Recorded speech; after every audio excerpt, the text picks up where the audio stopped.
Justin Kimodoi, diaspora Mtanzania aliyeishi nchini Marekani kimwili, lakini kiakili alipafikiria nyumbani Kagera, Tanzania, katika mtazamo chanya wa kimaendeleo. Kimodoi utakumbukwa kwa mengi. Moja, ulikuwa mtu uliyefanya makundi ya WhatsApp kuwa sehemu rasmi ya kujadili ajenda za maendeleo na kufanya utekelezaji wa maazimio kwa vitendo kwa kushirikiana na wadau mbalimbali wa maendeleo mkoani Kagera.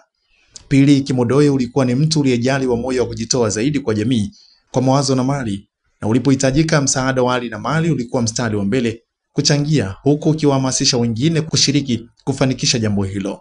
Tatu, ulikuwa ni mtu mwenye kupenda mazingira. Tutakumbuka ulikuja na mpango wa kupanda miti ya palm tree ukitaka mji wa Bukoba kuwa wenye kuvutia, na ni dhahiri ilikopandwa miti hiyo imeanza kuonekana mandhari ya kuvutia. Pia Kimodoi ulikuwa mkweli, mwazi na mwenye msimamo.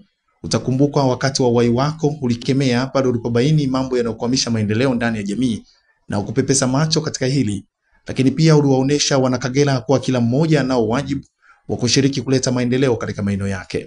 Wanafunzi wa Bukoba Sekondari hawatakusahau kamwe, wakikumbuka mchango wako mkubwa katika ujenzi wa uzio wa mabweni ambapo ulishiriki kwa kiasi kikubwa kufanya uhamasishaji. Serikali nchini iliwahi kutambua mchango wako wakati wa tamasha la Bwaya Festival lililofanyika jijini Dar es Salaam, ambapo Waziri Mkuu wa Jamhuri ya Muungano wa Tanzania Kassim Majaliwa alikupongeza kwa kushirikiana na serikali ya mkoa wa Kagera kuhamasisha shughuli za maendeleo. Hajat Fatma Mwasa amekuwa mbunifu wa kuwatumia wanakagera walioko nje ya mkoa wa Kagera kushiriki kamilifu katika kuhamasisha jamii ya wanakagera kufanya maendeleo. Nataka nimkunukuru nilipomuona siku moja kwenye mtandao akitoa tuzo kwa kijana anaitwa Kimodoi.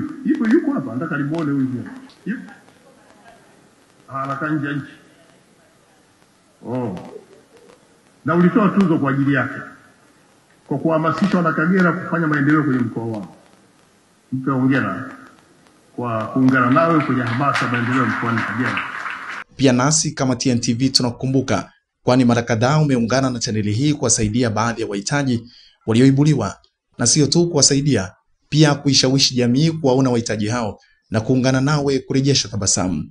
Kimodoi, ni kama uliona mbali kuhusu kifo chako, maana uliwahi kusema kuwa siku nikifa mtakuwa mna voice zangu ndio mnazituma kwenye magrupu, msikia marehemu hapa alivyosema, chonka marehemu. Hicho ndicho kinachotokea kwa sasa. Sauti zako zinasambaa kwenye magrupu mbalimbali ya WhatsApp uliotumia kufikisha ujumbe na kuhamasisha maendeleo, wakikumbuka jumbe na nasaha zako ulizokuwa ukizitoa. Hakika kazi ya Mungu haina makosa. Wajibu uliokuleta duniani umeukamilisha. Mwenyezi Mungu aiweke roho yako mahali pema peponi. Uongozi wa TNTV unatoa pole kwa familia, ndugu, jamaa na marafiki wa Kimodoi. Mwenyezi Mungu awape nguvu na uvumilivu katika kipindi hiki kigumu. Tusikilize mmoja wa ujumbe wake muhimu wa uhamasishaji aliyekuwa akiutoa kwa wakazi wa mkoa wa Kagera kumsaidia mmoja wa wahitaji aliyekuwa akihitaji msaada wa matibabu. Hii ni TNTV, usahau kubonyeza neno subscribe. Jina langu ni Arnold Kelembo. Mtu yuko ndani, ndugu zangu, anaumwa na amewaambia ile tu mnamlipia insurance kubwa, mnamlipia vipimo pale, hataki kitu kingine.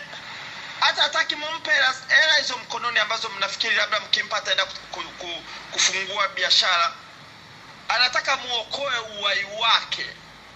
Watu mna miela, watu mna miduka mikubwa, mna biashara kubwa. Hivi mtazikwa navyo hivi vitu? Yaani mnashindwa kuokoa uhai wa mtu. Yaani mnathamini pesa ambazo hamtazikwa nazo.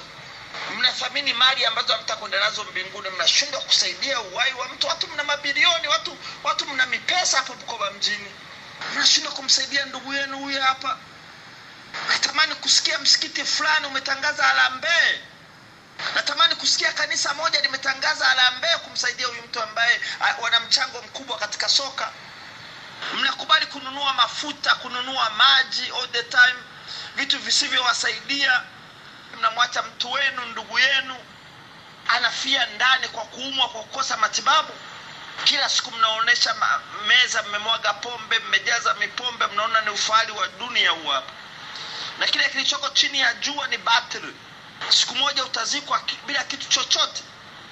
Utakwenda na neema ulizozifanya hapa duniani ndizo zitakufanya wewe unapokwenda huko chini uweze kuenjoy maisha ya kule juu.